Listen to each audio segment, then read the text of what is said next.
Hello, this is Mr. Reddard. It's the last video for the entire year that I'm recording for you. So let's go ahead and get started talking about isolation. What does the word isolated mean? So isolated is how you feel when you're all alone, all right?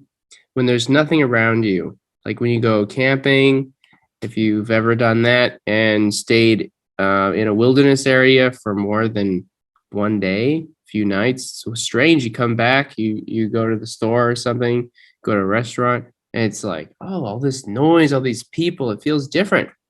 Okay. Imagine if you lived in a place where you only saw certain people every day. Okay, that would be a form of isolation. I experienced this somewhat whenever I lived in Hawaii. So you can see here that obviously it's just a bunch of water around Hawaii, pretty much, right? It's a lot of water.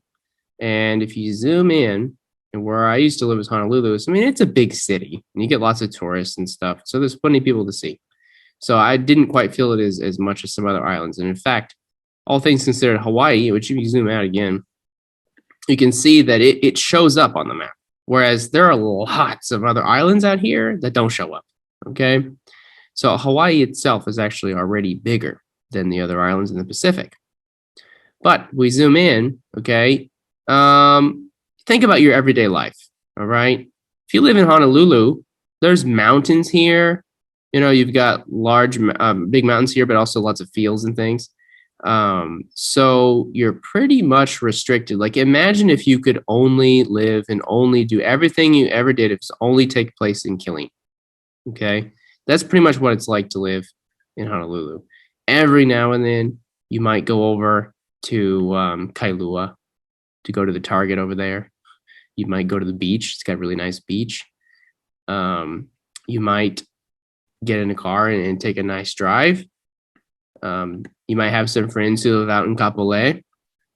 You might take a weekend trip up to Haleva. But other than that, you know, there's not really, I mean, there's a lot to do, but there's not a large variety in terms of places to go.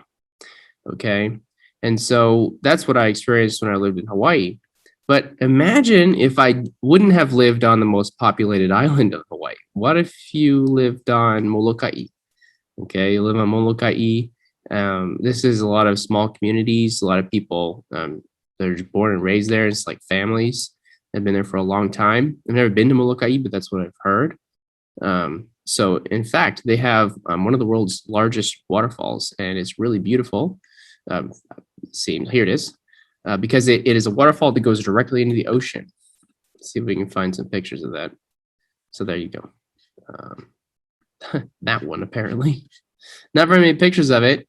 Anyone know why there aren't very many pictures of this waterfall, even though it's one of the tallest in the world? Maybe because it dumps into the ocean, right?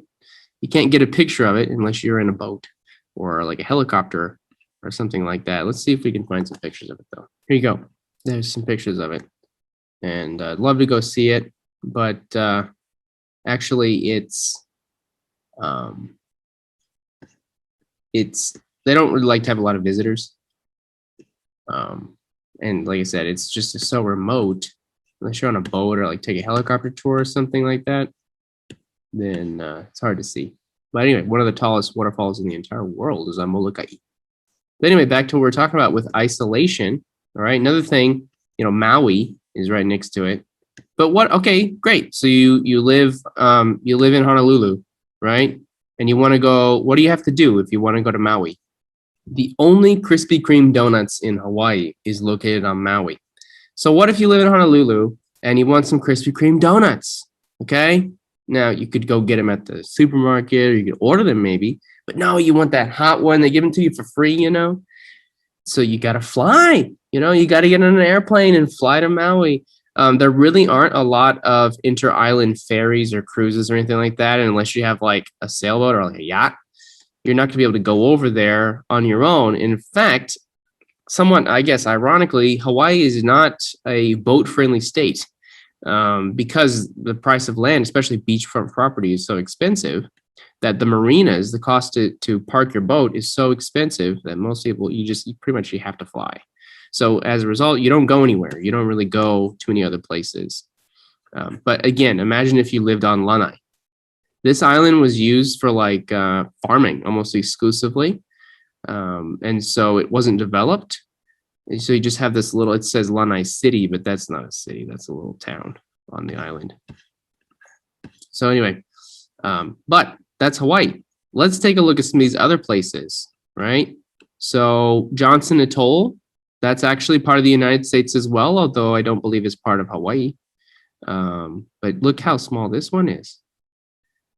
So how do you get to Johnston Atoll? What's the easiest way or the most common way to get to Johnston Atoll? Ta-da!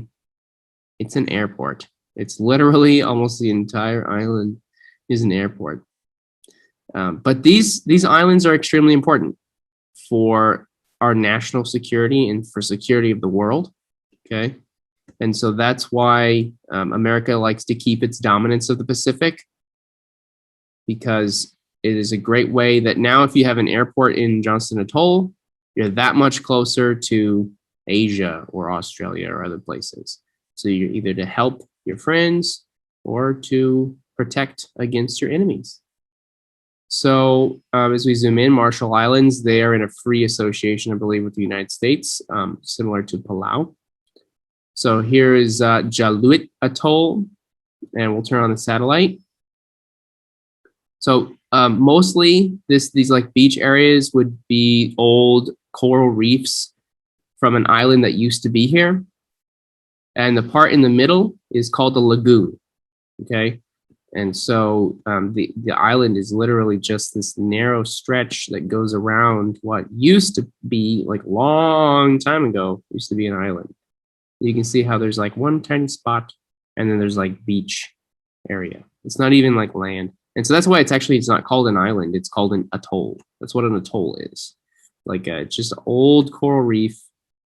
But imagine, this is in the middle of the ocean, right? So sometimes when I lived in Hawaii, I used to ride my bike all the time. And I get up on top of that hill, and I'm about to go down the hill to go home. And you just look over and you see ocean. Like that's it. If it's a clear day, you could look over and see Molokai, but for the most part, you just see water. And so it's different. It's very different. So another thing, what if you live, in fact, why don't we take a look at this? Let's type in Alofi. Anyway, this is an island in the Pacific. So here it is. That's the island. Now, you will see this on your test, so pay attention. Here's the island, and maybe we can see what it looks like from far away. It's maybe like a mile wide, it looks like. Something like that. Or maybe it's more than that. It's about 10 miles wide, maybe. Okay. So how are these people going to get around? How are you going to get to Alofi? Oh, what's that? What do you see there? Oh, what is that? That's an airport. Yeah, so you need to use the airport. You don't really use boats, so it takes too long, okay? Mostly boats are just used to ship things. People want to get places fast, so they use an airport, okay? The other thing is, what do you think the population of this island is? Do you see a lot of big cities on the island? No. So population is very low. It has a small population. So again, kind of your key word here with Oceania is isolation. So unless you have enough money to get on an airplane and fly to another island, or you're rich enough to have your own boat, like a seafaring boat, which would be totally different than like a river or lake boat, then you're not going to be able to really go anywhere. Okay, you're going to be pretty much stuck on that island. And that's why you don't want to get homeless in Hawaii, because then you can't go anywhere else. You can't go anywhere but that's there's only a few places you can go. Okay, and Australia is not alone in this. I mean, Australia definitely is a gigantic place, and it has so many resources as opposed to the Pacific Islands. The Pacific Islands do not have very many resources. So most of the Pacific Islands, they don't have oil or anything like that. So don't say that they have it because they don't. Australia is different because it's a continent. It has a lot of resources, but it is still very remote.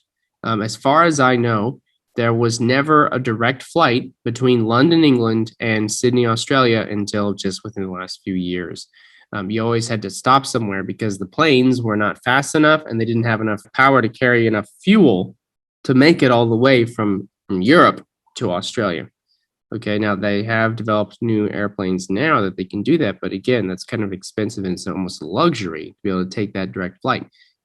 You used to have to stop somewhere in Dubai, which is kind of like in the middle, right around here, the United Arab Emirates.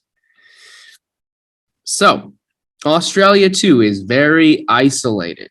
Okay, the location of Australia has influenced its environments, for example, the animals or the types of plants that live there because of its isolation. Okay, and you can see the color. So it's more green over here. So there's more, what? If it's more green, they have more rain, more water. Over here, it's a lot more red and much drier. So pretty much all of this part is desert. And really, honestly, almost all of this is desert, to be honest. If you zoom into Victoria, this is where I used to live. And a lot of this is extremely rural. But really, it's a lot like here. It's a lot of similar type weather and similar season, that kind of thing, but very remote. So in other words, if you're not in Melbourne, you go to any of these small towns, any of the towns outside of Melbourne, there's like nothing there. It's so small, such small towns. Now you'll have some touristy areas, but again, they're still pretty small touristy areas. Albury, the only reason why it's really big is because it's like halfway between Melbourne and Sydney. So if you move into Albury, which is right next to Wodonga, they're right across the river from each other. But they look kind of big, but they're not. They're probably smaller than Killeen, even if you combine them together. But those are like the biggest towns for probably like between Melbourne and Sydney's like a 13-hour drive. So the whole way, there's only that one little town.